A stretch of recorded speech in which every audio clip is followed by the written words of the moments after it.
Veja, Deus, onipotente, todo-poderoso, que eu acredito, ele me revelou essa verdade e eu aceito ela. Eu não preciso entendê-la. Tudo bem? Isso é um dogma. E está tudo certo.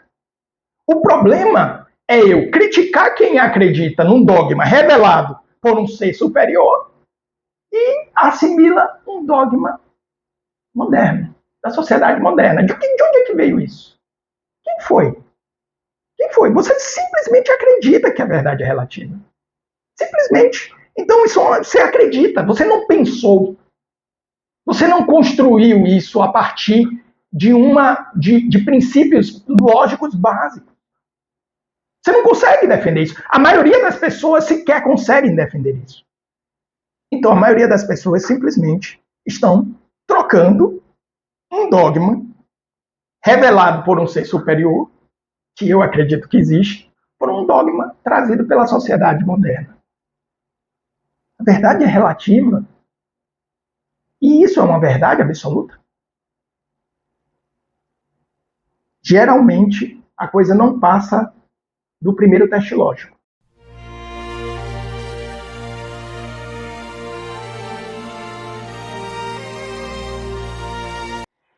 Eu fiz uma live aqui sobre uma coisa que eu chamo do dogma da verdade relativa. Eu vou deixar também o link dessa live aqui no canal, tá? Eu ainda não estava fazendo formação direcionada para o público católico.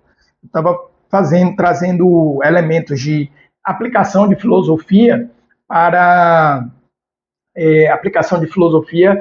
o desenvolvimento humano. Então, ela tá com uma linguagem mais aberta, mais abrangente, para trazer mais pessoas. Mas é importante, se você quiser, você assistir essa live. Eu falava justamente sobre isso. O dogma da verdade relativa. O dogma da verdade relativa. Isso é um elemento que evidencia justamente a necessidade da nossa sociedade, você católico, você cristão, mais do que qualquer um, retornar à boa razão. Retornar à boa razão. Nessa live eu conto uma história, que é o seguinte, eu estava num treinamento, nesse treinamento existiam pessoas de alto gabarito nesse treinamento. Eu acho que a pessoa que fugia do critério de alto gabarito nesse treinamento era eu. Então eram pessoas muito bem formadas, eram pessoas que ocupavam posições importantes na academia, ensinando, pessoas que ocupavam importantes posições em empresas, tá? Então pessoas que eram realmente referências onde atuavam, eram pessoas que eram referência nas posições sociais que elas ocupavam e muito bem instruídas. E esse treinamento também era conduzido por uma pessoa de alto gabarito, altamente instruída, estudada, que estudou fora, conheceu várias escolas, enfim. Então, não se tratava de um público, né? De um grupo de pessoas que tinha um nível elevado de instrução. E essa instrutora, ela chegou e fez a seguinte pergunta. Nós estávamos discutindo um tema dentro dessa formação, eu estava participando da formação, né? E esse não era o tema principal, mas foi uma coisa que foi tocada como tangente. E ela fez a seguinte pergunta: existe verdade absoluta? Aí, nesse momento, eu olhei e respondi: sim, o único. Tinha mais ou menos umas 35 pessoas na sala. Algumas delas, eu diria até a maioria, se dizem católicos. Pelo menos 2 dessas pessoas que estavam lá, que eu sou mais próximo, elas juram, elas dizem: eu sou católico. E todas as pessoas, todas, num uníssono, como se tivesse sido combinado, disseram: não! Inclusive a instrutora. Ela disse: não existe, a verdade é relativa. E eu fui o único sim que ressoou divergente naquela sala. Todos me olharam, eu cheguei e olhei naquela situação, porque fui o único que divergia, eu disse: segue, não vamos entrar em polêmica, segue. E aí ela continuou a formação e a gente não entrou nessa discussão e depois eu chamei ela para conversar. E isso me chamou a atenção. Isso me chamou a atenção.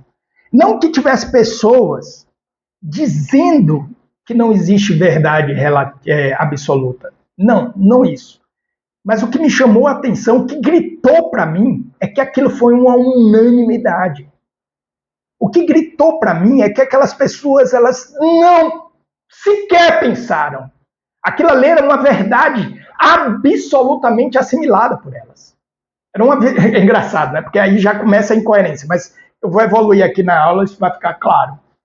É como se eu te perguntasse 2 mais 2 é igual 4. Você não pensa mais. Isso já está assimilado. Isso é uma lógica já assimilada. Eu não preciso fazer conta. Se eu te der um número complicado do tipo 1490 vezes 77, você vai ter que pensar para me dar essa resposta. Mas 2 mais 2 é igual a 4. Você já tem um atalho mental que te dá essa resposta. Foi exatamente o que aconteceu. Como pode algo tão sério ser assimilado e ser falado de uma forma tão unânime? Então aquilo me assustou. E eu comecei a refletir sobre isso. Depois eu até conversei com a pessoa que dava a instrução e tive a certeza mais ainda, porque ela não conseguiu contra-argumentar comigo. O objetivo não era um embate, mas de fato um diálogo, e ela não conseguiu contra-argumentar comigo. Ela disse, realmente. Quer dizer, nem ela mesma estava pensando exatamente no que ela estava dizendo, ela não conseguia sustentar isso. Por isso que eu estou chamando isso de dogma. Isso é um dogma. O que é um dogma? Dogma se tornou uma coisa com um tom pejorativo na nossa sociedade. Justamente porque o dogma é uma verdade revelada. O dogma é uma verdade revelada. E por que eu estou chamando a verdade relativa de dogma? Porque a maioria das pessoas, elas não conseguem sustentar a verdade relativa. Elas não conseguem, de forma lógica, defender essa coisa que elas acreditam. Então, por exemplo, se eu pego os dogmas da Igreja Católica, né? Então, vamos lá. O dogma da união hipostática. Jesus Cristo, uma só pessoa com 2 naturezas. Isso é um dogma. Mas como é que eu explico isso? Né? Eu posso até pegar ali as explicações dos santos e tudo mais, mas isso exige fé. Isso exige fé. Isso foi revelado. Então, a concepção virginal de Nosso Senhor. Então, Nosso Senhor, Maria concebeu Jesus Cristo sem ter tido nenhum tipo de relação com um homem. Então, essa concepção comum, mas como isso? Como isso é possível? Não, isso não tem lógica, não cabe na minha lógica, não cabe na minha razão. Isso é uma verdade revelada. É uma verdade revelada. Eu aceito essa verdade. Eu aceito. Eu aceito porque me foi revelado por alguém superior a mim. Então, eu sou católico. Eu acredito que Deus existe. E acredito que Deus, em sua infinita misericórdia, enviou o seu Filho e se encarnou no seio da Virgem Maria. E essa encarnação aconteceu em uma virgem. Veja, Deus, onipotente, todo-poderoso, que eu acredito, ele me revelou essa verdade e eu aceito ela. Eu não preciso entendê-la. Tudo bem? Isso é um dogma. E está tudo certo. O problema é eu criticar quem acredita num dogma revelado por um ser superior e assimila um dogma moderno, da sociedade moderna. De onde é que veio isso? Quem foi? Quem foi? Você simplesmente acredita que a verdade é relativa. Simplesmente. Então, isso você acredita, você não pensou. Você não construiu isso a partir de princípios lógicos básicos. Você não consegue defender isso. A maioria das pessoas sequer conseguem defender isso. Então, a maioria das pessoas simplesmente estão trocando um dogma revelado por um ser superior, que eu acredito que existe, por um dogma trazido pela sociedade moderna. A verdade é relativa. E isso é uma verdade absoluta? Geralmente, a coisa não passa do primeiro teste lógico. Me responde aí essa pergunta. A verdade é relativa. Isso é uma verdade absoluta? E isso entra na nossa cabeça e no nosso coração como cristão. Um cristão, ele não pode sucumbir a esse tipo de pensamento. E como é que eu faço isso? Retornando à razão, voltando à razão. Na aula passada, eu falei que ia discutir sobre isso, né? E podemos dizer, sim, que a razão, ela precede a fé. Por que a gente pode falar isso, que a razão precede a fé? Eu não lembro qual foi o santo que dizia o seguinte: os judeus foram preparados para o evangelho pela lei, e os gregos foram preparados para o evangelho pela filosofia. Porque realmente a filosofia, que significa essa amizade com Deus, ela traz esse sentido de busca da verdade. E aquilo ali pavimentou o caminho para que essa verdade venha se revelar, porque ela transcende a minha natureza humana. Então, se eu não sou essa verdade, a fé, ela só pode ser assimilada a seres racionais.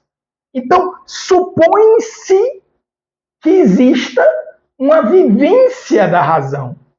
A razão, ela não é contrária à fé. E nós vamos ver isso na aula de hoje. A busca da verdade nunca será contrária à fé. Nunca. Nunca será contrária à fé. Jamais. Mas a gente assimila isso. Eu lembro quando eu ainda era muito novo, que minha mãe dizia assim, ó. Ela dizia assim: meu filho, cuidado, estudar demais também, termina as pessoas abandonando a Deus. Onde foi, meu Deus do céu? Imagina isso na época de São Tomás de Aquino. Na época de São Tomás de Aquino. Se não fosse a fé, o que seriam as nossas universidades e academias? Né? O que seria? Então, não estamos falando de católicos que professam a fé, mas não tem um pressuposto disso, que é o exercício da razão, que é o exercício, que é a busca da verdade, que é o filosofar. Filosofar. E aqui tem uma coisa importante, né? Tem um canal aqui que... Não, eu vou deixar isso para a parte que eu vou evoluir um pouquinho mais. Então, sem perceber, isso entra. Isso entra, vai entrando ali com frases do tipo: cada um com o seu caminho. Sim, tudo bem. Tudo bem, cada um com o seu caminho, mas um é o caminho da salvação. Um é o caminho, a verdade e a vida. É isso que eu, católico, professo. É isso que eu, católico, manifesto. Cada um com sua verdade. Traga a minha... Eu já ouvi isso dentro de comunidades católicas. A verdade, a verdade sobre mim, a verdade sobre as coisas, a verdade sobre Deus. A verdade. Tudo é relativo, né? Grupos, nós falamos isso na aula anterior, né? Então, por exemplo, a pessoa está ali, o católico, que é a semente que caiu em terreno pedregoso, certo? Não tem raiz em si. Então ele vai ali no grupo, lembra aqui de um casal amigo, né? Que eles não eram casados, aí eles foram participar de um grupo de casais da igreja e tudo. Aí depois a pessoa veio falar comigo e disse: o padre, ele disse que nós não somos casados, são casais de segunda união. Nós não somos casados, mas que a igreja tem uma bênção que substitui o matrimônio. Eu olhei e disse, sério? Isso está publicado onde? Porque eu nunca vi isso. Nunca vi essa novidade. Não sei o que é que existe. E realmente, talvez o padre lá... Não, talvez não. Talvez ele estivesse simplesmente relativizando para suavizar. Para aliviar a consciência da pessoa. E aqui eu não estou julgando nem o que o padre estava fazendo. Tá? Mas isso é o relativismo entrando. Isso é o relativismo. Isso nos quebra, isso quebra a lógica racional das coisas. E é justamente sobre isso que eu quero discutir com vocês, trazendo aqui um trecho, tá, de uma carta encíclica do Papa João Paulo II.